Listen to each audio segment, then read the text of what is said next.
Some humiliations cut so deep they change not just one life, but an entire town's understanding of what truly matters. Clara May Holt knew that kind of pain the moment her groom turned his back on her at the altar.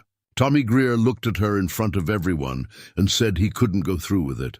The whispers and laughter spread through the church like wildfire. Then a rough voice broke through the shame.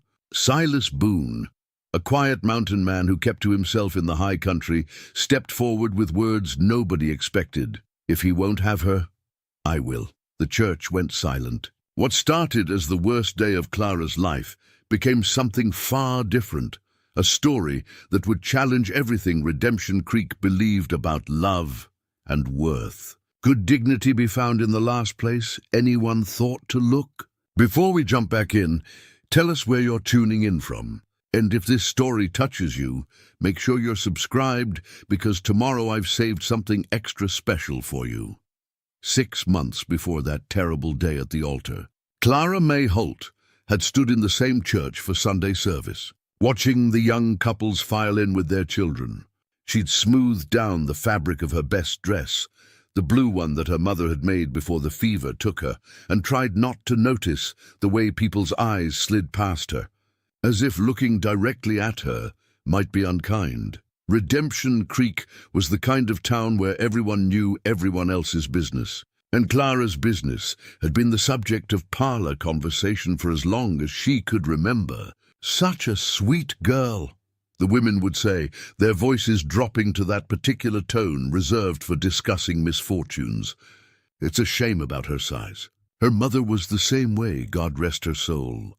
Clara had learned early that being large in a small town meant carrying more than just extra weight. She carried the whispers, the sideways glances, the well-meaning advice about eating less and moving more, as if she hadn't tried every remedy the traveling medicine shows had to offer. She carried the knowledge that she was considered unfortunate, undesirable, and though no one would say it directly to her face, unlikely to marry. Her father, Samuel Holt, ran the boarding house on the edge of town, and Clara had spent her 26 years helping him manage it. She cooked meals that boarders praised, kept the rooms clean and welcoming, and handled the accounts with a steady hand and sharp mind.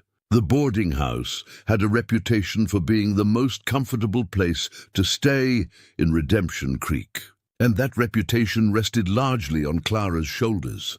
Samuel had grown slower with age, his hands stiff with arthritis, his memory occasionally foggy. Clara had gradually taken on more responsibility until she was running the business in all but name. She didn't mind. The work gave her purpose, and the boarders, mostly traveling merchants and the occasional cowhand between jobs, treated her with casual respect. To them, she was simply the woman who made sure their beds were clean and their meals were hot. It was one of those traveling merchants who'd introduced Tommy Greer to the boarding house. Tommy worked at the Fletcher Ranch, managing their horse trading operation, and he'd needed a place to stay while conducting business in town. He was handsome in a rough-hewn way, with sandy hair and an easy smile that he used liberally. Clara had noticed him, of course. Any woman would have, but she'd learned not to let herself hope for things that weren't meant for someone like her. So she'd simply done her job, serving his meals and making sure his room was comfortable, treating him no differently than any other boarder. What surprised her was that Tommy noticed her back. He'd started staying longer than his business required, taking meals in the dining room when he could have eaten at the ranch. He'd linger after dinner, helping her clear plates and asking about her day. He made her laugh with stories about the difficult horses he'd worked with. And he listened, really listened, when she talked about the books she'd been reading or her ideas for improving the boarding house. "You're smarter than half the men I know," he'd told her one evening. And the compliment had glowed warm in her chest for days. The courtship, if it could be called that, had progressed slowly. Tommy would find reasons to come to town, to stop by the boarding house, to seek out Clara's company. He never seemed bothered by her size, never made the jokes or comments she'd grown accustomed to from others. He treated her like she mattered, like she was worth pursuing. When he'd finally asked if he could court her properly, Clara had felt something she'd long ago stopped allowing herself to feel: hope, Samuel had been cautiously pleased. "The Fletcher ranch is prosperous," he'd said carefully. "Tommy's got a good position there. He could provide for you well." Clara knew what her father wasn't saying, that the boarding house would eventually need to be sold, that he was getting too old to maintain it, and that Clara would need somewhere to go. A husband would solve that problem. But she'd wanted to believe it was more than that. She'd wanted to believe Tommy saw something in her worth loving. The town had buzzed with surprise when word got out about the courtship. Tommy Greer and Clara Holt? She'd overheard at the mercantile. Well, I suppose everyone deserves a chance at happiness. The tone had been kind. But Clara heard the underlying message. Even someone like you might find someone willing to overlook your flaws. She'd tried not to let it bother her. Tommy's attention felt real. He'd brought her wildflowers from the meadow. He'd asked her father's permission to propose. He'd presented her with his grandmother's ring, a simple gold band with a small, clear stone, and told her she'd made him happier than he'd thought possible. The wedding had been planned for late spring, when the weather was mild and the church could be decorated with fresh blooms. Clara had spent weeks altering her mother's wedding dress to fit her, carefully letting out seams and adding panels of matching lace. Every stitch had been sewn with hope, with dreams of the life she and Tommy would build together. But there had been signs, small ones, that she'd chosen to ignore. The way Tommy sometimes seemed distracted when they talked about the future. The way his smile occasionally didn't reach his eyes. The questions he'd asked about the boarding house, about its value, about what would happen to it when Samuel passed, about whether Clara would inherit it. She'd told herself she was being paranoid, that years of rejection had made her suspicious of genuine affection. Tommy loved her. He'd said so. He'd asked her to marry him. That was enough. What Clara didn't know, what she couldn't have known, was that Silas Boone had been watching her for years. Silas came down from his mountain cabin perhaps 4 times a year, always for the same reason, supplies. He'd arrive in town on foot or with a pack mule, make his purchases at the mercantile with few words, and disappear back into the high country before most people even realized he'd been there. He was a figure of quiet mystery in Redemption Creek. Some said he'd been a soldier once. Others claimed he was running from something. The children told stories about the wild mountain man who could talk to wolves and survive winters that would kill ordinary men. The truth was simpler and lonelier. Silas had come west after the war, looking for a place where he didn't have to see or be seen. The mountains had offered him that peace. He'd built his cabin with his own hands, learned to live off the land, and carved out an existence that required nothing from anyone. But he'd noticed Clara. It had been 3 years ago, during one of his supply runs. He'd been at the mercantile, counting out coins for flour and coffee, when he'd heard raised voices outside. 3 young men, ranch hands by the look of them, had been taunting someone. Silas had glanced out and seen Clara, her arms full of packages, her face red with humiliation as the men made jokes about how much she must eat to maintain her size. He'd been about to turn away. It wasn't his business. And he'd learned long ago that involving himself in town affairs only brought trouble. When Clara had stopped walking, she turned to face the men, her chin lifted despite the tears in her eyes. "You're right," she'd said quietly. "I am large, and you're cruel. I can change my size if I work at it. What will you do about your character?" The men had laughed, but it had sounded forced. Clara had walked on, maintaining her dignity even as they'd continued their mockery. Silas had followed at a distance, watching to make sure she got home safely. When one of the men had made as if to follow her, Silas had simply stepped into view. He hadn't said anything. He hadn't needed to. The look on his face and the knife at his belt had been enough. The ranch hands had found other entertainment.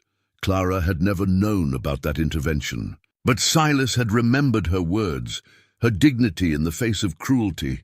The way she'd refused to let them steal her self-respect, even as they'd stolen her peace. He'd found himself noticing her on subsequent trips to town. The way she smiled at the children who came to the boarding house with their traveling parents. The way she slipped extra food to the old prospector who couldn't always pay his full board. The way she existed in a town that barely saw her, maintaining her kindness despite having every reason to grow bitter. Silas had never spoken to her. What would he say? He was a ghost in these parts, and she was a woman of the town. Their worlds didn't intersect, and he'd learned long ago that some kinds of loneliness were meant to be permanent. But when he'd heard about her engagement to Tommy Greer, something in his chest had tightened. He'd told himself it was none of his concern. Clara deserved happiness, and if Tommy could give her that, then Silas was glad for her. Still, on the morning of the wedding, he'd found himself walking down from the mountain earlier than planned. He'd told himself he needed supplies anyway, that it was just coincidence that he'd arrive in town on her wedding day. He'd meant only to see her happy, to witness proof that good things could happen to good people, and then disappear back into his solitude with that small comfort. Instead, he'd arrived at the church just in time to hear Tommy Greer destroy her. The church was full that morning, packed with people who'd come as much to witness a spectacle as to celebrate a union. Half the town had turned out, and their voices created a low hum of conversation that filled the small wooden building with anticipation. Clara stood in the back room of the church, her hands trembling as she adjusted her mother's wedding dress one final time. The lace felt delicate under her fingers, and she could almost imagine her mother's hands had touched these same threads, smoothing them down on her own wedding day decades ago. The dress fit well enough, though Clara had needed to add panels to accommodate her frame. She'd chosen fabric that matched as closely as possible, and in the dim light of the room, you could hardly tell where the original ended and her additions began. Mrs. Patterson, the minister's wife, stood nearby, ostensibly to help with final preparations, but really to serve as witness to whatever was about to unfold. Her smile was kind, but carried that edge of pity Clara had learned to recognize. "You look lovely, dear," Mrs. Patterson said, though her eyes told a different story. They held doubt, concern, and something that looked uncomfortably like foreknowledge. Clara's father appeared in the doorway, his best suit brushed clean, his sparse hair combed carefully across his head. His eyes were wet when he looked at his daughter. "You don't have to do this," he said quietly, and Clara realized with a start that he'd been having doubts too. "We'll manage with the boarding house." "I shouldn't have encouraged this match so readily." "Papa, I want to marry him," Clara said, though even as the words left her mouth, she felt the tremor of uncertainty beneath them. "Tommy loves me. He chose me." Samuel Holt looked at his daughter with an expression that carried decades of watching the world hurt her and being unable to stop it. "Then let's not keep him waiting." The music started, the simple pump organ playing the wedding march that every bride in Redemption Creek had walked to.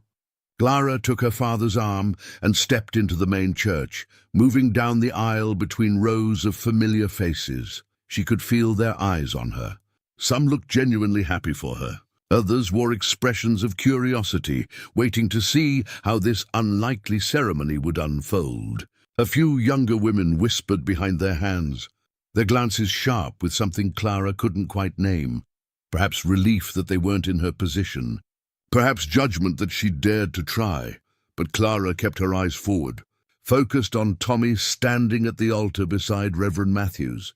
Tommy wore his best clothes, his hair slicked back with pomade, his face carefully neutral as he watched her approach. It was that neutrality that first sparked fear in Clara's chest. A groom should look excited, nervous, happy, something. Tommy looked like a man watching a storm approach and calculating whether he could outrun it. She was halfway down the aisle when she saw his throat work as he swallowed hard. His hands, clasped in front of him, had gone white at the knuckles. His eyes darted to the side, looking at the door as if measuring the distance to escape. Clara's steps slowed. Her father's arm tightened under her hand, steadying her. "Keep walking," he murmured. "You're doing fine." But she wasn't fine, and some part of her knew that the entire church could see it. The whispers grew louder. The music seemed to stretch on forever, each note holding the weight of every doubt she'd tried to suppress during the courtship. When they finally reached the altar, Samuel placed Clara's hand in Tommy's. Tommy's palm was slick with sweat, and he didn't squeeze her fingers in return. He just stood there, staring at her as if seeing her for the first time, as if all the months of courtship and conversation had been forgotten in this single moment. Reverend Matthews opened his Bible, his voice carrying across the church with practiced authority. "Dearly beloved, we are gathered here today in the sight of God and these witnesses to join together this man and this woman in holy matrimony." Tommy's breathing had gone shallow. Clara could hear it, quick and panicked, and her own breath started to match it, fear rising like floodwater in her chest. "Marriage is not to be entered into lightly," the Reverend continued, "but reverently, deliberately, and in accordance with the purposes for which it was instituted by God." Tommy pulled his hand away. The gesture was small, barely noticeable to those in the back pews, but to Clara it felt like being struck. She looked up at him, her eyes searching his face, silently begging him to explain, to reassure her that this was just nervousness, just a moment of cold feet that would pass. Instead, Tommy took a step backward. "I'm sorry," he said, his voice loud enough to carry across the church. The organ music died. Every conversation stopped. The silence that followed was absolute and terrible. "I can't do this." Clara felt the words like physical blows. Her vision narrowed until all she could see was Tommy's face, twisted with something between guilt and revulsion. "What?" The word came out as barely a whisper. "I tried," Tommy said, and now his voice had taken on a defensive edge, as if he needed to justify himself to the watching crowd. "I really tried, Clara, but I can't stand here and promise forever to someone when I can't even—" He stopped himself, but the damage was already done. Everyone in the church could fill in the rest of that sentence. Clara's father moved forward, his face red with anger. "You cowardly—" "I'm being honest," Tommy interrupted, his voice rising. "That's more than some would do. I could have gone through with it, taken her and the boarding house, and spent the rest of my life regretting it. Instead, I'm being truthful. I can't marry her." "I won't." The word "her" carried so much weight, so much emphasis, that Clara felt herself shrinking under it. Not you, not Clara. Just her, as if she were an object, a problem, a burden too heavy to bear. The laughter started somewhere in the middle pews, a nervous titter that spread like a disease. It mixed with gasps and whispers, and the shuffling of feet as people shifted in their seats. Half appalled and half entertained by the drama unfolding before them, Clara stood frozen, her mother's wedding dress suddenly feeling like a costume, like she'd been playing at something she was never meant to have. The ring, Tommy's grandmother's ring that she'd worn so proudly for the last 3 months, felt like it was burning her finger. Tommy reached out and, with a gesture so casual it bordered on cruel, took the ring back. He didn't ask. He simply grasped her hand, slid the ring off, and pocketed it as if retrieving property that had been temporarily loaned. "I'm sorry," he said again, but this time he wasn't even looking at her. He was looking at the crowd, performing his regret for their benefit. "I should have been honest sooner." He turned and walked down the aisle, his boots loud on the wooden floor, leaving Clara standing at the altar with her father's arm around her shoulders and the weight of every mocking eye in Redemption Creek on her back. The whispers grew louder. Someone laughed outright. Mrs. Patterson made a small sound of sympathy that somehow made it worse. Reverend Matthews stood with his Bible still open, his mouth working soundlessly as he tried to find words appropriate for a situation that had no precedent in his years of service. Clara wanted to run, to disappear, to wake up and discover this was nothing more than a nightmare born from too much wedding anxiety. But she couldn't move. She stood there, drowning in humiliation, feeling every moment of her 26 years as evidence that she'd been a fool to hope for something better. "Let's go." "Clara," her father said gently, trying to turn her toward the side door, to spare her the walk back down the aisle past all those staring faces. That was when the voice came from the back of the church, rough and unused to speaking in public spaces. "Hold on." Every head turned. Silas Boone stood just inside the doors, still wearing his trail clothes, dust from the mountain road clinging to his boots and coat. He looked like he'd walked a long way that morning.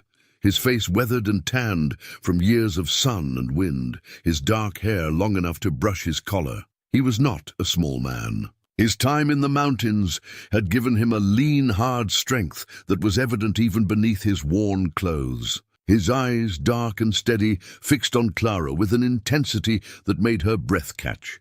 "If he won't have her," Silas said, his voice carrying across the silent church. "I will." The gasps that followed were louder than the laughter had been. Clara stared at him, unable to process what she'd just heard. Her mind couldn't make sense of it. Silas Boone, the mountain man, the ghost who came to town 4 times a year and spoke to almost no one.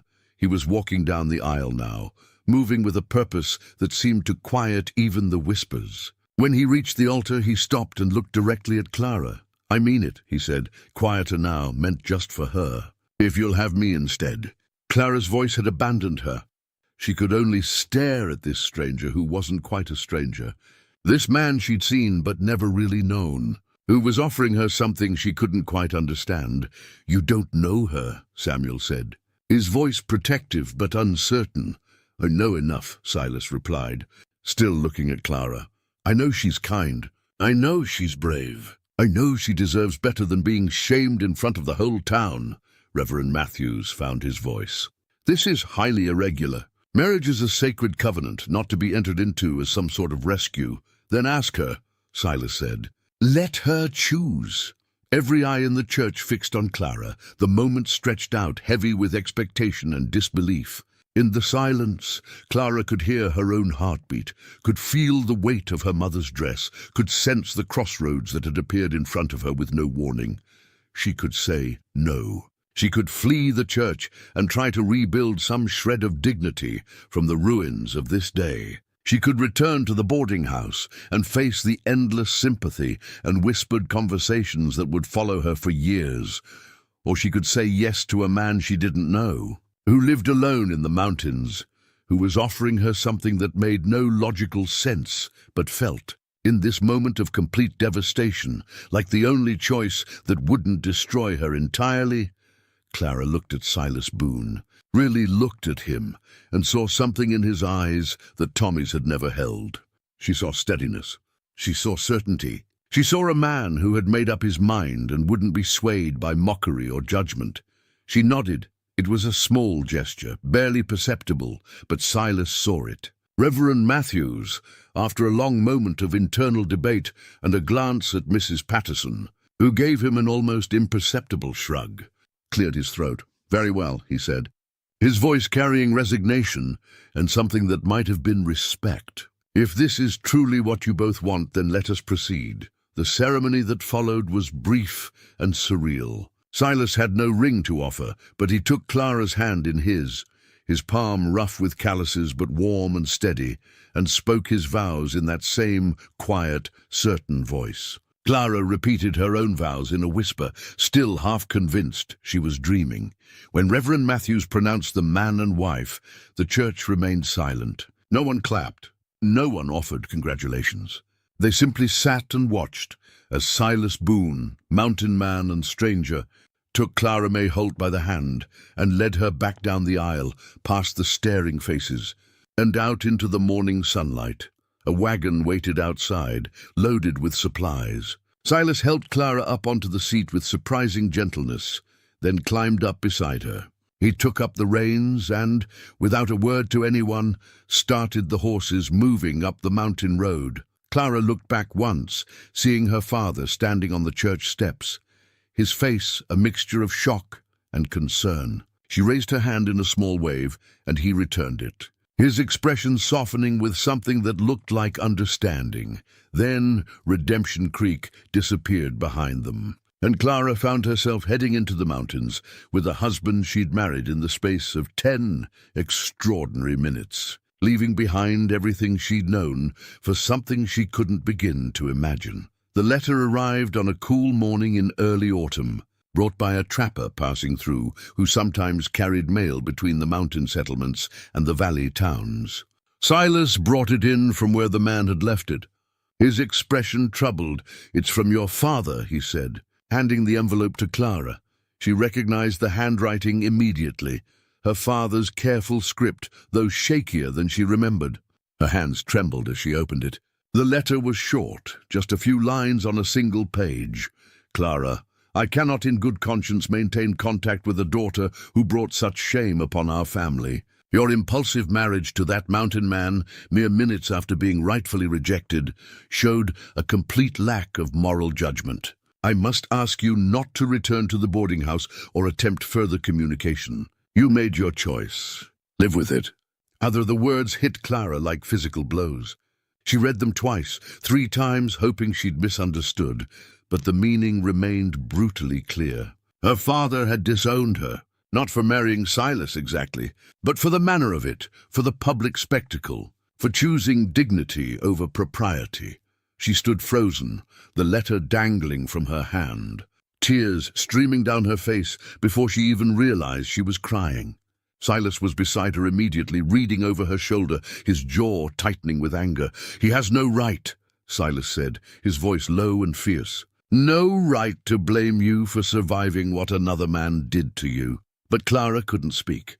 The rejection was too complete, too final. Her father, the only family she had left, had cut her loose without even giving her a chance to explain, to tell him about the life she'd built, the contentment she'd found. He'd simply decided she was shameful and disposed of her accordingly. She sank into a chair, the letter falling to the floor, and wept. For the father she'd lost, for the relationship that had been imperfect but real, for the complete severing of her past life. She'd known the town judged her, but she'd hoped, foolishly, perhaps, that her own father would see past the circumstances to understand her choice. Silas knelt beside her chair, his hand hovering near her shoulder, uncertain. "Clara, I'm sorry. If I'd known this would cost you your family—" "Don't," Clara managed through her tears. "Don't apologize for being the only person who stood up for me. This is his choice, not yours." She felt Silas's hand finally settle on her shoulder, warm and steady. He didn't try to offer empty comfort or tell her it would be fine. He just stayed there, present and solid, while she grieved. Eventually the tears subsided, leaving Clara exhausted and hollow. She wiped her face with her apron and looked at Silas, seeing his own pain reflected back, not for himself, but for her. "Tell me about your family," she said suddenly.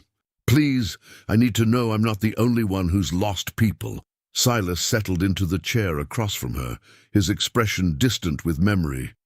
"My parents died when I was 15. Influenza took them both within a week of each other. I had no other family, no siblings, no aunts or uncles close enough to take me in. I was alone." "What did you do?" "Survived," Silas said simply. "I worked odd jobs, lived rough, learned to rely on myself because there was no one else. The war came along when I was 18, and I joined up because at least the cavalry gave me food and a place to sleep. After the war, I couldn't settle back into regular life. I'd seen too much, lost too many people I'd learned to care about. So I came here, to the mountains, where being alone was a choice instead of a circumstance." "Were you lonely?" Clara asked. "Every day," Silas admitted, "but loneliness felt safer than connection. Connection meant eventually losing people, and I'd lost enough. I told myself I was content with solitude." He paused, meeting her eyes. "I was lying to myself. When did you realize that?" "The day I saw you defend yourself to those ranch hands. I saw someone else who was alone, not by choice but by the cruelty of others, and who still maintained their dignity and kindness. I thought, if she can do that, maybe I'm wrong about solitude being the only safe choice." Clara reached across the table and took his hand, the gesture natural and unrehearsed. His fingers closed around hers, calloused and strong. "We're both orphans now," she said quietly. "Both alone except for each other. Is that enough?" Silas asked, and she heard the vulnerability in the question. "Can 2 broken, lonely people make something whole?" Clara thought about the past weeks, about the routines they'd built, the conversations that had grown easier and deeper, the comfort she found in his presence. She thought about the carved wolf sitting beside her bed, about the way he'd stood beside her in town, about his patience and kindness and unwavering respect. "I think we already are," she said.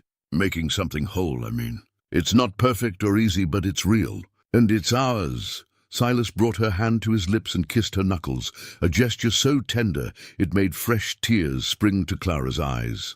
"Then we'll be family for each other. You and me. That's enough." They sat together as afternoon faded into evening, hands linked across the table, drawing strength from each other. Clara grieved for her father and the relationship that could have been, but she also felt something else growing in its place, a fierce determination to build the family she and Silas both deserved.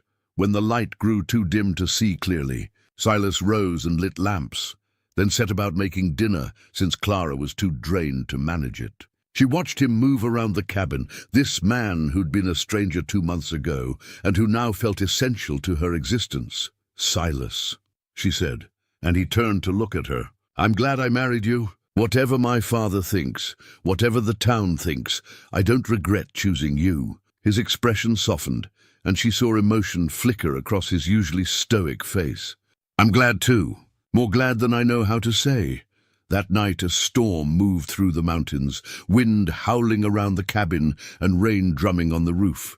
Clara lay in her loft, listening to the tempest outside, and thought about storms, how they cleared the air, how they washed things clean, how what came after was often better than what came before. She'd lost her father, but she'd gained a partner. She'd lost her old life, but she'd found a new one that fit better. The storm outside mirrored the storm within, and as she drifted towards sleep, Clara felt something shift inside her. The grief was still there, but beside it was something else, gratitude, hope, and the beginning of love for the man sleeping below, who'd given her shelter from every storm that mattered. 3 months into their marriage, Clara was organizing the cabin's small storage area when she found a metal box tucked behind supplies on a high shelf. It was the kind of box meant for important papers, fireproof and locked, though the key hung on a nearby nail, as if Silas had nothing to hide. She should have left it alone. Privacy was one of the foundations of their partnership, and Silas had never pried into her personal belongings. But curiosity got the better of her, and she told herself she was only organizing, only making sure everything was in order. Inside the box, she found Silas's military discharge papers, a few letters from long ago, and underneath it all, a land deed. Clara pulled it out, expecting to see Silas's name as sole owner of the mountain property. But what she found made her breath catch. The deed listed 2 names, Silas Boone and Clara May Boone. It was dated 6 weeks ago, shortly after their wedding. Silas had gone to the territorial office and legally added her name to the property deed, making her co-owner of everything he possessed. Clara's hands trembled as she held the document. He'd done this without telling her, without asking for anything in return, without any guarantee that their arrangement would work out. He'd given her legal claim to his home, his land, his life's work, and never mentioned it once. She was still standing there, stunned, when Silas returned from checking the trapline. He saw her holding the deed and went very still. "I'm sorry," Clara said quickly. "I was organizing and found the box. I shouldn't have looked." "It's fine," Silas said, setting down his pack. "You were bound to find it eventually.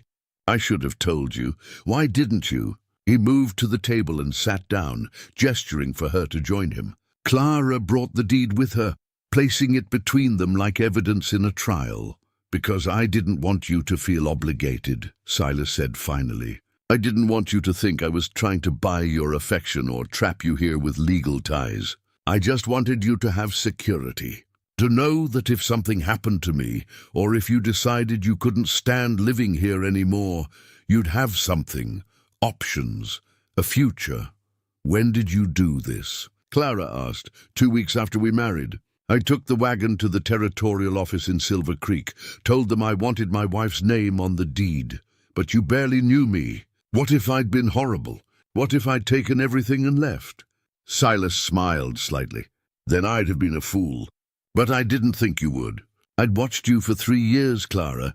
I saw how you treated people, how you managed your father's business, how you handled cruelty with dignity. I knew your character, even if I didn't know your favorite color or how you took your coffee." Clara felt tears building again, but these were different from the ones she'd shed over her father's letter. These were tears of overwhelming gratitude and something else, something warm and expanding in her chest. Why, though? Really, why? This is more than kindness. This is more than partnership. Silas was quiet for a long moment, his weathered hands clasped on the table. When he spoke, his voice was low and careful, each word chosen with deliberation.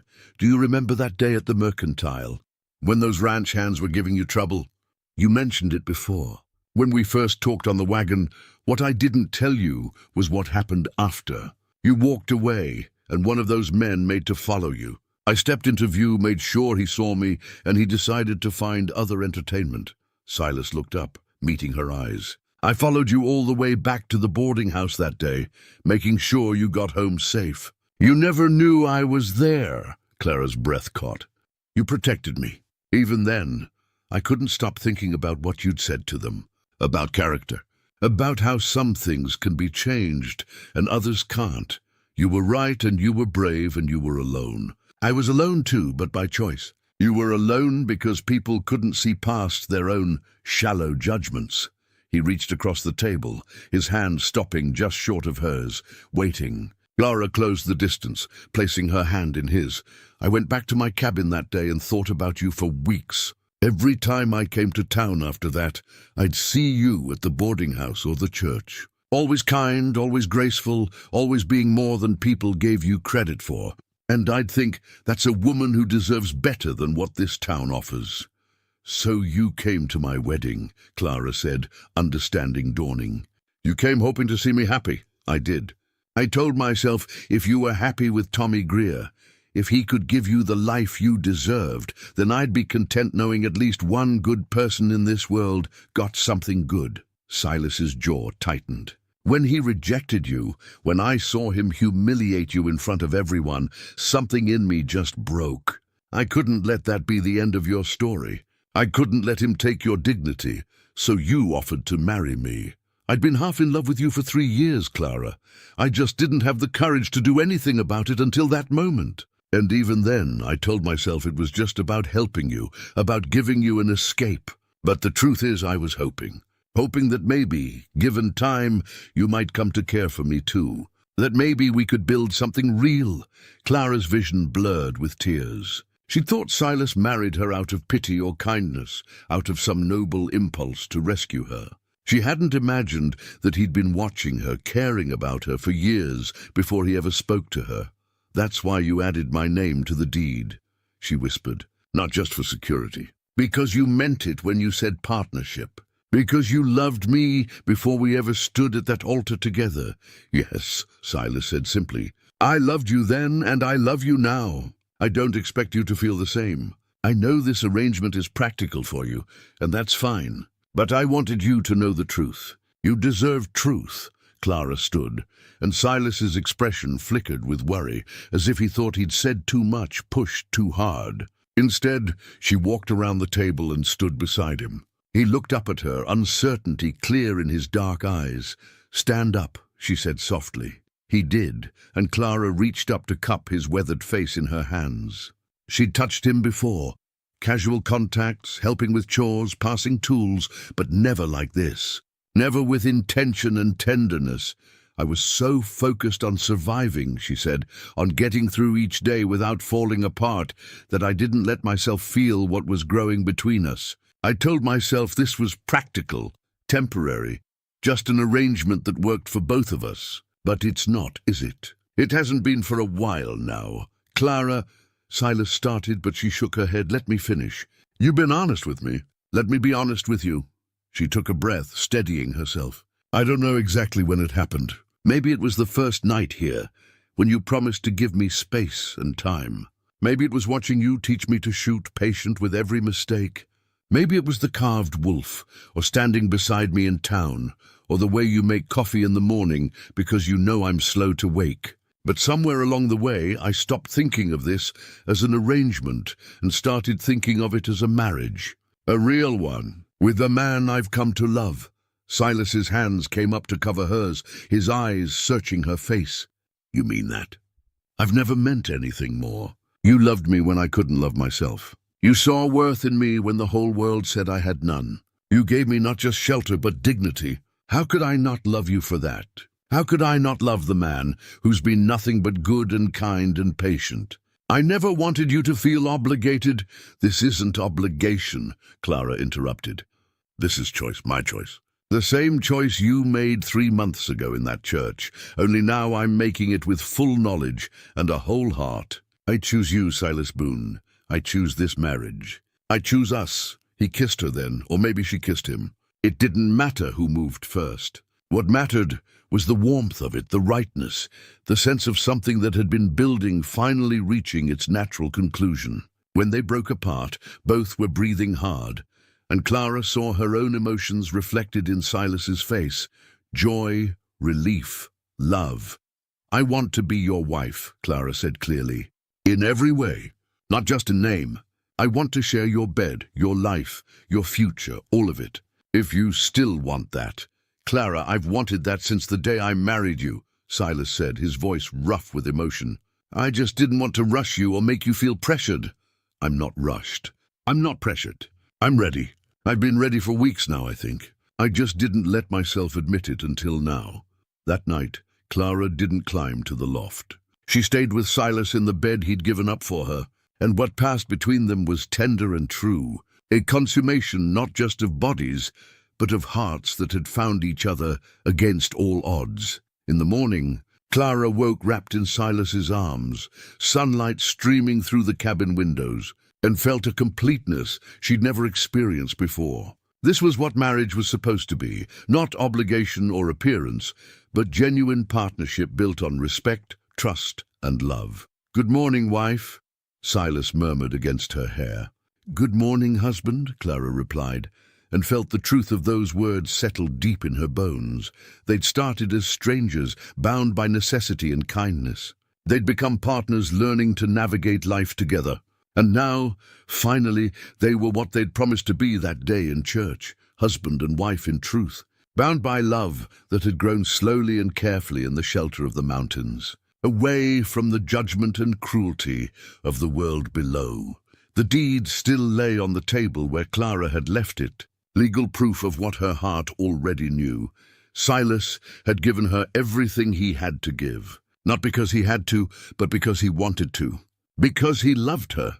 And now she could give him what she had to offer in return, her love, her life, her whole self, freely chosen and freely given. It was, Clara thought as she held her husband close, the perfect foundation for whatever came next. For 3 weeks after their declaration of love, Clara and Silas existed in a state of quiet happiness. The cabin felt different now, warmer, more complete. They worked side by side during the day and fell asleep wrapped around each other at night. Clara had never known that marriage could feel like this, that another person could become so essential to her sense of home and safety. It was late autumn, with winter approaching fast. The first snows had already dusted the highest peaks, and Silas spent his days preparing for the hard months ahead, chopping extra wood, checking the cabin for drafts, making sure their supplies were adequate. Clara preserved what remained from the garden and organized their stores with the same efficiency she'd once brought to the boarding house. They were working together outside one afternoon, Clara hanging laundry, while Silas repaired a section of fence when a rider appeared on the trail. Both of them tensed. Visitors were rare this late in the season, and unexpected arrivals often meant trouble. The rider was young, barely more than a boy, riding hard and looking terrified. He pulled up his horse near the cabin, nearly falling from the saddle in his haste. Mr. Boone. Silas Boone, he gasped out. I'm Boone, Silas said, moving forward. What's wrong? I'm Billy Carson from Redemption Creek. The sheriff sent me. There's trouble coming. Bad trouble? Clara came to stand beside Silas as the boy caught his breath. She fetched him water from the well, and he drank gratefully before continuing. There's a gang, the Dalton Gang, led by a man called Black Jack Dalton. They hit 3 towns south of us in the last month. Burned buildings, killed people who resisted, took everything of value. Word came yesterday that they're headed our way. When? Silas asked, his voice gone hard and military. 3 days, maybe 4. The sheriff, he's old, Mr. Boone. Never dealt with anything worse than Saturday night drunks. He doesn't know what to do, and we got no deputies. Someone remembered you were cavalry in the war, that you know about fighting. The town council sent me to ask if you'd help. Clara felt ice settle in her stomach. She looked at Silas and saw something she'd never seen before.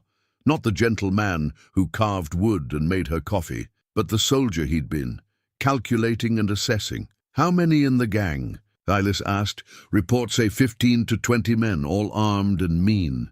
And Redemption Creek has what for defense? Maybe 30 men who can hold a rifle, but most of them are storekeepers and farmers. We're not fighters, Mr. Boone.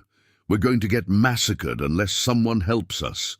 Silas was quiet for a long moment, his jaw tight. Clara could see the war happening inside him, the desire to stay safe and isolated versus whatever sense of duty or conscience was pulling at him. They'll die, Billy said desperately. My ma, my sisters, everyone, please. Go inside, Silas said to the boy. Clara will get you some food. I need to think. Billy dismounted and went with Clara into the cabin. She fed him leftover stew and bread while he told her more details, how the gang had left survivors in the other towns only to spread word of their cruelty, how they seemed to take pleasure in violence, how everyone in Redemption Creek was terrified. Outside, Silas stood alone, staring at the mountains. Clara watched him through the window, seeing the tension in his shoulders, the weight of the decision pressing down on him. When Billy had eaten his fill and gone to tend his horse, Clara joined Silas outside. You're thinking about helping them, she said. I don't want to, Silas admitted. I left that life behind. I came here to escape violence, not run toward it, but you're going to do it anyway. He turned to look at her, pain clear in his eyes. They're defenseless, Clara. I have skills I wish I didn't have, but I have them. If I don't help and people die when I could have prevented it, I'll never forgive myself. Clara understood, even as fear clutched at her heart. This was who Silas was, a good man who couldn't turn away from people in need, even people who judged and dismissed him. Then we'll help them, she said. We? Silas shook his head. No, I'll go down there, help them prepare, but you're staying here where it's safe. That town is full of people who mocked me, who laughed at my humiliation, Clara said carefully. I have every reason to want nothing to do with them. But there are good people there too. Mrs. Patterson, Mr. Henderson, children like Billy who haven't done anything wrong. And more than that, Silas, I'm not the woman I was 3 months ago. I'm stronger now, braver. You helped me find that. So if you're going down there to face danger, I'm going with you. Clara, I'm your wife, she said firmly. Your partner? We face things together. That's what we promised, isn't it? I'm not staying here while you walk into danger alone. She could see him wanting to argue, wanting to protect her, but also understanding that she was right. They were partners, and that meant sharing the hard things as well as the good. You'll stay safe, he said finally. You'll stay with the women and children, not on the front lines. I'll do what's needed, Clara countered. Same as you, Silas pulled her close, holding her tight. I never wanted to bring you into this kind of danger. You didn't. The Dalton gang did. We're just responding to it. She pulled back to look at him. Tell me true, Silas. Can you help them? Can you organize a defense that might work? Maybe, he said. If they'll listen to me. If we have enough time. It's not about having more guns than them. It's about using terrain surprise strategy. I can teach them that much. Whether it'll be enough against 15 hardened outlaws? I don't know. They told Billy they'd come at dawn. The boy was so relieved he nearly wept, thanking them over and over before riding back down the mountain with the news. That night, Clara and Silas lay in bed, holding each other in the darkness. Neither could sleep, both aware that they were about to step into something that could cost them everything. I need to tell you something, Silas said quietly. About the war. About who I was. Clara waited, feeling the tension in his body. I was good at killing, he said bluntly. Too good. I could track anyone, predict their movements, set ambushes that left entire squads dead before they knew we were there. My commanding officers praised me for it. Other soldiers feared me. But I knew what I was becoming, something cold and efficient and not quite human. That's why I came to the mountains. I needed to remember how to be a man instead of a weapon. "You are a man," Clara said firmly. "A good man who did hard things in a hard time. That doesn't define you. It might after this. If I tap back into that part of myself to protect Redemption Creek, I might not be able to put it away again. You might see a side of me that frightens you." Clara thought about this, about the soldier Silas had been, and the man he'd become. "I'm not afraid of who you were, Silas. I'm grateful that you survived it and found your way to something better. If you have to use those skills now to protect innocent people, that's not becoming a weapon again. That's being a protector. There's a difference. I hope you still think so when this is over," Silas said. They rose before dawn, packing quickly. Silas gathered weapons, his rifle, 2 pistols, his cavalry saber wrapped in oilcloth, and checked them with practiced efficiency. Clara packed supplies, medical materials, anything that might be useful in what was coming. Before they left, Silas stopped at the shelf where he kept his few precious belongings. He pulled out a small metal case and opened it, revealing a tarnished silver medal. "What is that?" Clara asked. "Commendation for valor. They gave it to me after a particularly brutal engagement. I've kept it hidden because it reminds me of the worst parts of war. But maybe I need to remember what I'm capable of, just this once." He pinned the medal inside his coat over his heart, where no one else would see it. Clara understood the gesture, not display, but private acknowledgement that he was about to become the soldier again, at least temporarily. They loaded the wagon with supplies and started down the mountain as the sun rose. Clara looked back once at their cabin, nestled safe among the trees, and prayed they'd both return to it. "Whatever happens," she said, "we face it together." "Together," Silas agreed, taking her hand. The journey down was quiet, both of them lost in thought. As they descended into the valley and Redemption Creek came into view, Clara could see people gathering in the street, watching their approach. The whole town had turned out, it seemed, waiting to see if the mountain man would save them. Sheriff Cooper, a gray-haired man with kind eyes but trembling hands, met them at the edge of town. "Thank God you came. We've been preparing as best we can, but—" "Show me what you've got," Silas said, his voice different now, harder, commanding. "Show me the town layout, tell me where the gang will likely approach from, and introduce me to every man who can hold a weapon." The sheriff nodded and led them toward the church, which had become the impromptu command center. As they walked, Clara saw familiar faces, some sympathetic, some ashamed, many simply grateful. Mrs. Patterson hurried up to them. "Clara, dear, we're organizing the women and children. We'll need your help." "Of course," Clara said, but she kept glancing at Silas, who was already studying the town with a tactical eye, his mind clearly racing through possibilities and strategies. Tommy Greer was there too, holding a rifle awkwardly, looking pale and frightened.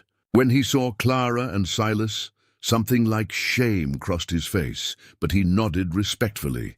The next 3 days passed in a blur of preparation. Silas transformed from gentle mountain man to something harder and more focused. He organized the townsmen into groups, assigned positions, created fallback points and defensive lines. He taught them to shoot from cover, to create crossfire zones, to use what little they had as efficiently as possible. Clara worked with the women, preparing medical supplies, organizing food and water, creating safe spaces for children, and making sure everyone knew the evacuation plan if the worst happened. She also insisted on learning to shoot from defensive positions, despite Mrs. Patterson's protests. "If it comes to the church," Clara said firmly, "I'm not cowering helplessly. I'm defending the children alongside everyone else." On the 3rd evening, scouts reported the gang was half a day away. They'd arrive at dawn. Silas called everyone together in the church for final instructions. Clara watched her husband stand before the townspeople who'd once dismissed him, now hanging on his every word. "I won't lie to you," Silas said. "Tomorrow will be hard. Some of you might not survive it. But if we stay organized, if we trust each other and follow the plan, we have a chance. Remember, they expect you to be easy prey. We're going to show them they're wrong." After the meeting, as people dispersed to their positions, Clara found Silas checking weapons one last time. He looked tired but focused, every inch the cavalry scout he'd once been. "Are we ready?" she asked. "As ready as we can be. The rest depends on luck and courage." He pulled her close. "Stay safe tomorrow, Clara, promise me. Only if you promise the same. I promise to do everything I can to come back to you," he said. "Because our life together up in those mountains is the best thing that's ever happened to me. I'm not giving that up without a fight."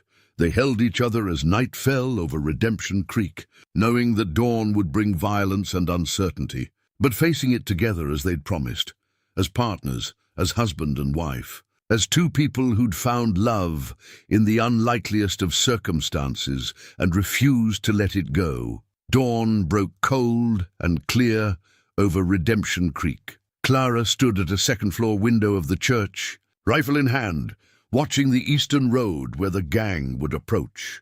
Around her, other women maintained their positions, faces pale but determined. Below, in carefully arranged defensive positions throughout the town, Silas's makeshift militia waited.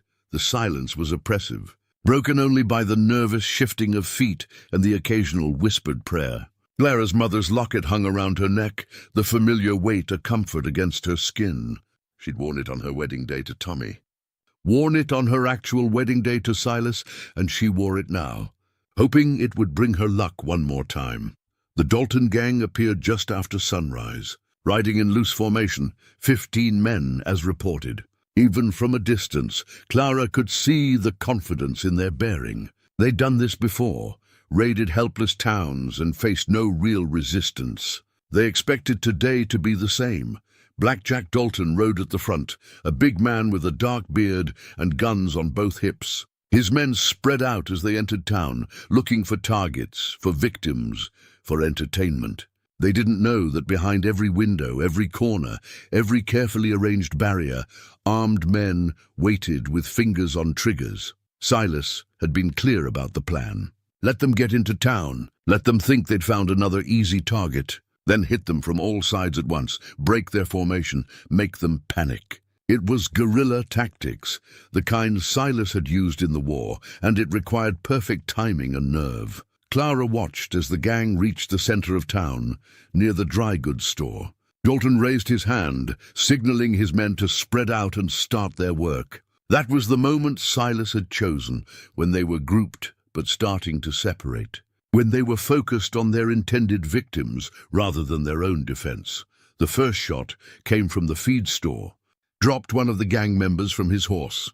Before the sound had finished echoing, a dozen more shots rang out from windows, rooftops, and doorways. The carefully aimed crossfire caught the gang completely by surprise.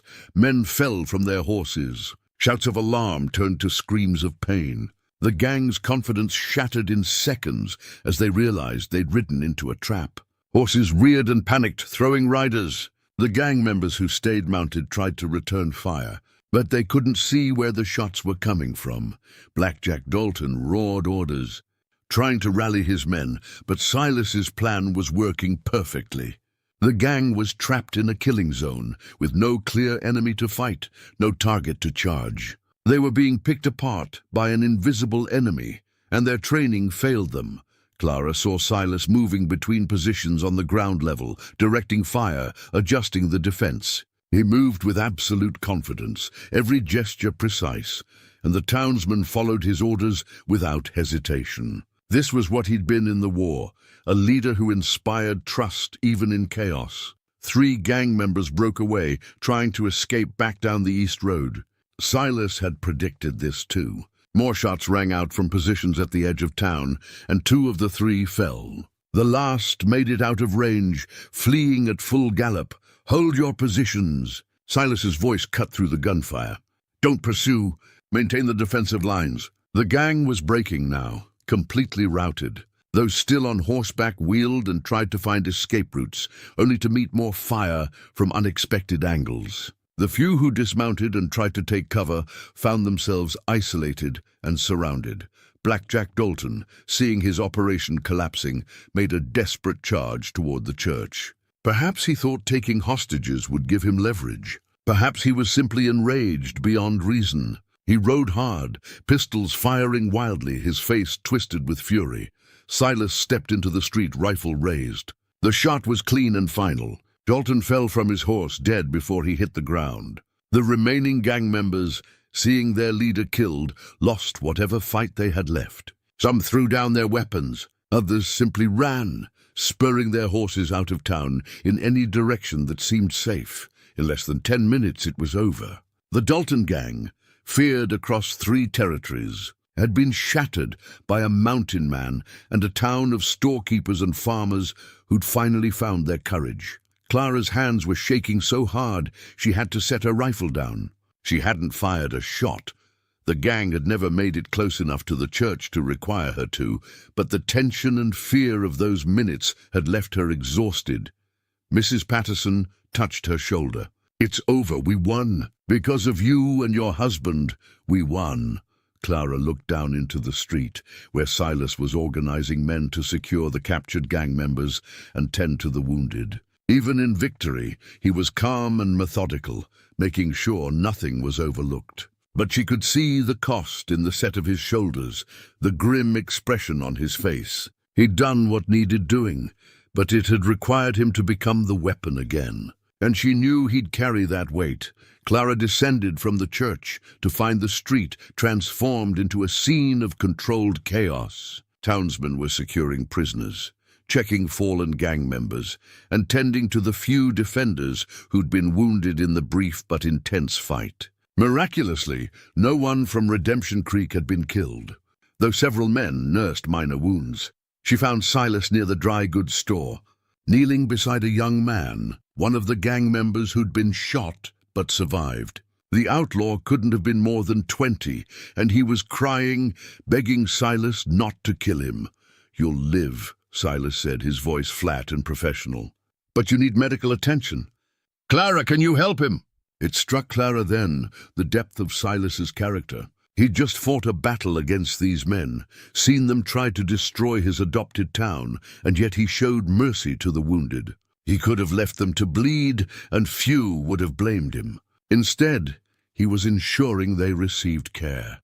"I'll get Mrs. Patterson and the medical supplies," Clara said, touching Silas's shoulder briefly. He nodded, but didn't look at her, his attention still on assessing wounded men and organizing the aftermath. The next hours passed in a blur of activity. Clara and the other women treated wounds, both minor and serious. The captured gang members, 7 in total, were locked in the general store's cellar under guard.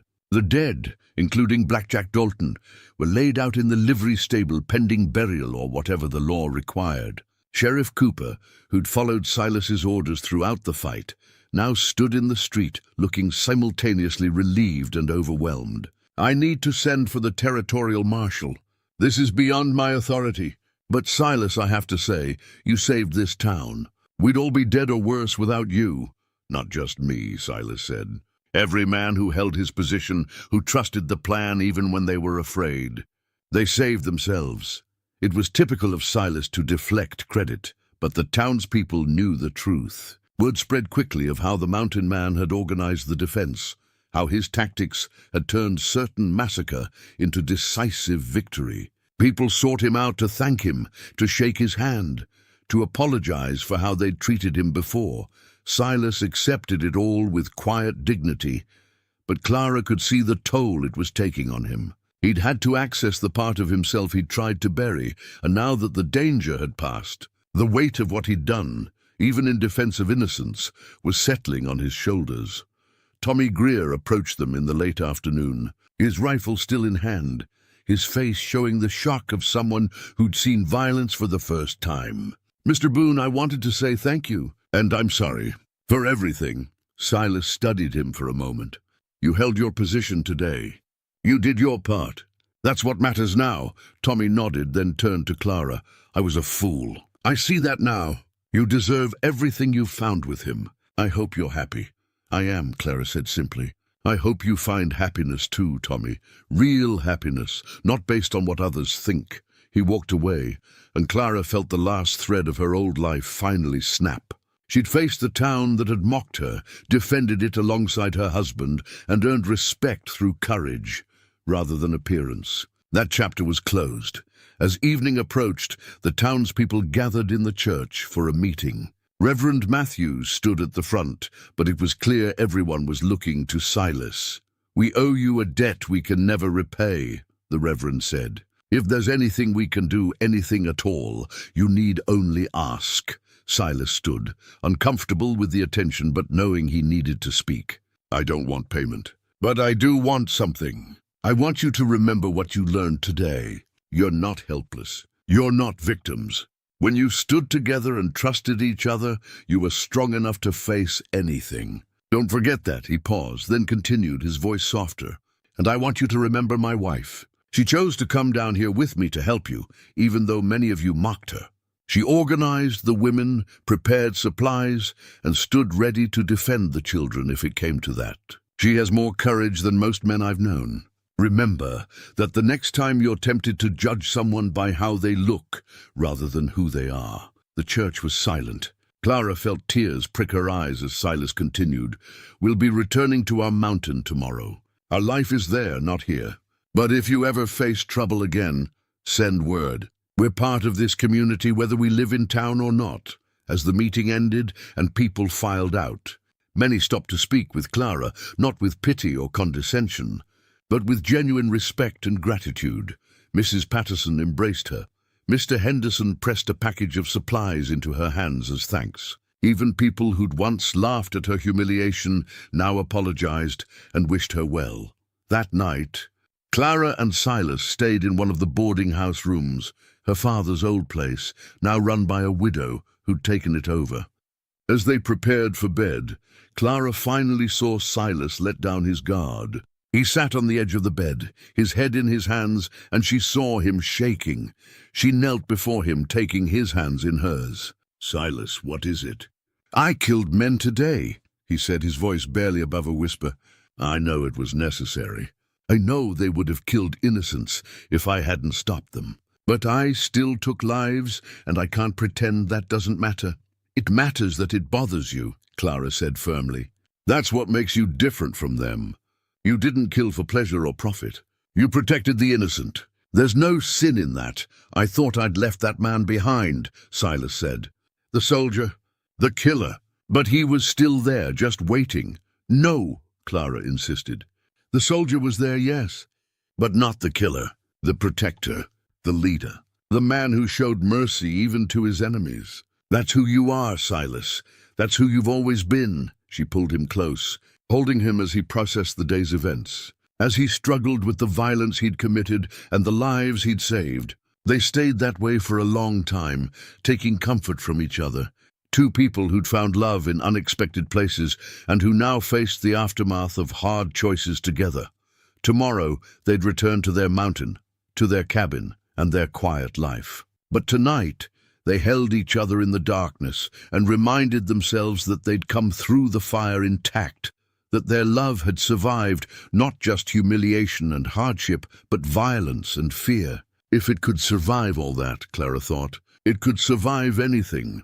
3 days after the battle, Clara and Silas stood at the edge of Redemption Creek, their wagon loaded and ready for the journey back to the mountains. The territorial marshal had come and gone, taking the captured gang members with him and formally thanking Silas for his service. The town had returned to its normal rhythms, though with a new sense of confidence and unity. The townspeople had gathered to see them off, not all of them, but enough that Clara felt the weight of their gratitude and respect. Mrs. Patterson pressed a basket of preserves into Clara's hands. Mr. Henderson gave Silas a new set of carving tools, finer than any he'd owned. Others offered supplies, thanks, and genuine affection. Reverend Matthews stepped forward, his Bible in hand. "Before you go, I wonder if I might say a few words." Silas nodded, and the Reverend addressed the gathered crowd. When Clara May Holt stood at this town's altar months ago, she faced humiliation at what should have been her happiest moment. We witnessed it. Some of us participated in it. We judged her, dismissed her, and failed to see the strength and goodness in her heart. He paused, letting the words settle over the silent crowd. Then Silas Boone, A man we barely knew and certainly didn't understand, showed us what real character looks like. He offered dignity when the rest of us offered only shame. And together they've taught us more about courage, compassion and worth than any sermon I've ever preached. They came down from their mountain to save a town that hadn't earned their help, and they did it because that's who they are. So I say to all of you, remember this. Remember that true worth isn't found in appearance or status or wealth. It's found in character, and by that measure, Mr. and Mrs. Boone are among the richest people I've ever known. Clara felt tears streaming down her face as Reverend Matthews turned to them. Go with God's blessing. Your home is in the mountains, but you'll always have a place here if you need it. Her father appeared then, emerging from the back of the crowd. Samuel Holt looked older than Clara remembered, more stooped, his face lined with regret. He approached slowly, hat in hands. Clara, he said, his voice rough. I was wrong. About everything. About you, about your marriage, about what matters in life. I let pride and shame cloud my judgment, and I disowned the best thing in my life. I can't ask you to forgive me, but I can tell you I'm sorry. Deeply, truly sorry. Clara looked at her father, at the man who'd raised her alone after her mother died, who'd loved her in his flawed human way, and who'd let fear of judgment override his love for his daughter. She could hold on to anger, could make him suffer as she'd suffered. But she'd learned something in the mountains about the weight of carrying grudges. I forgive you, Papa, she said quietly. But things are different now. I have a life, a home, a husband. I'm not the same person who left here months ago. I can see that, Samuel said, his eyes taking in the confidence in her bearing. The love evident between her and Silas. You're stronger, happier. I'm glad for it, even if it means I lost you to find it. You didn't lose me, Clara said. But you can't have me on the old terms either. If we rebuild our relationship, it'll be as equals, as two adults who respect each other. Can you accept that? Samuel nodded, tears in his own eyes. I can try. That's all I can promise. Then we'll start there, Clara said. She stepped forward and embraced her father briefly, then stepped back to stand beside Silas, making clear where her primary loyalty lay. The town presented them with one final gift, a carved wooden sign that Mr. Henderson's son had made. It showed a mountain and valley together, connected and interdependent, with the words Redemption Creek carved in careful letters. For your cabin, Mr. Henderson explained. So you remember you're part of something bigger. Even up there in the mountains, Silas accepted the sign with visible emotion, nodding his thanks, since words seemed to fail him. As they climbed onto the wagon, young Billy Carson ran up one last time. Mr. Boone, Mrs. Boone, when I'm grown, can I come visit you? Learn from you? You're welcome anytime, Silas said. But Billy, remember what you learned here. You don't need me to teach you courage. You already have it. You rode up that mountain alone to ask for help when you were terrified. That's real bravery. The boy beamed, standing taller, and Clara saw the future in him. A young man who'd faced fear and come through it, changed for the better. They rode out of town as the sun climbed higher, taking the mountain trail at an easy pace. Neither spoke for the first hour, both processing the goodbye, the changed relationship with the town, the weight of what they'd accomplished together. Finally, as the pines closed around them and the air grew clearer, Clara spoke. Are you all right, really? I am, Silas said, and she heard truth in it. I made peace with what happened. I did what I had to do, and I can live with that. More importantly, I'm going home with you, and that's all that matters. They reached the cabin in late afternoon, smoke still rising from the carefully banked fire they'd left. Everything was as they'd left it, peaceful and isolated and perfect. Clara climbed down from the wagon and stood in the clearing, breathing in the mountain air. Feeling the tension of the past days drain away, Silas came to stand beside her, and together they looked at their home, small, simple, but entirely theirs. I have something to tell you, Clara said, turning to face him. I've been feeling different the past few weeks. Tired in the mornings, certain foods making me queasy. I think I'm pregnant, Silas. I think we're going to have a child. His expression transformed from surprise to wonder to pure joy in the space of seconds. He pulled her close, gentle and reverent, his hand moving to her stomach, as if he could already feel the life growing there. "A child," he whispered. "Our child, are you happy?" Clara asked, though she could see the answer in his face.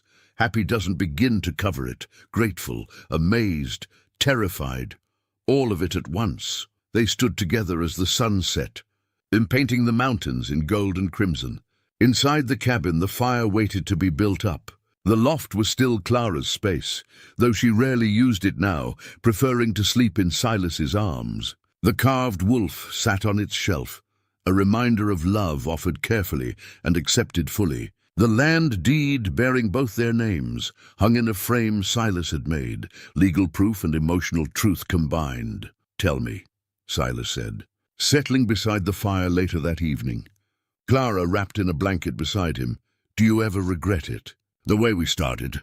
The humiliation that brought us together?" Clara thought about that terrible day at the altar, about Tommy's rejection and the laughter of the crowd. She thought about the months since, the slow building of trust, the discovery of love, the quiet happiness of their mountain life, and the courage they'd found in facing danger together. "No," she said finally, "not for a moment. That humiliation was the worst thing that ever happened to me and the best thing. It broke me open and let something better grow in the broken places. It brought me to you, to this life, to more happiness than I knew existed. So no, I don't regret it. I'm grateful for it. So am I," Silas said, kissing her forehead. "Every moment of it, because it led us here." Outside, winter's first snow began to fall, blanketing the mountains in white. Inside, the fire crackled warm and bright, and two people who'd found each other in the most unlikely way held each other close, looking toward a future they'd build together, a future of love and family and the quiet dignity of lives well lived. Some humiliations, Clara thought as she drifted toward sleep, really do change everything. They changed not just one life, but showed an entire town what truly matters. And in the end, the worst day of her life had become the doorway to the best life she could have imagined. She'd been refused at the altar, but she'd been claimed by something far more valuable, real love, offered freely by a man who saw her worth when the world couldn't. That was enough, more than enough. That was everything.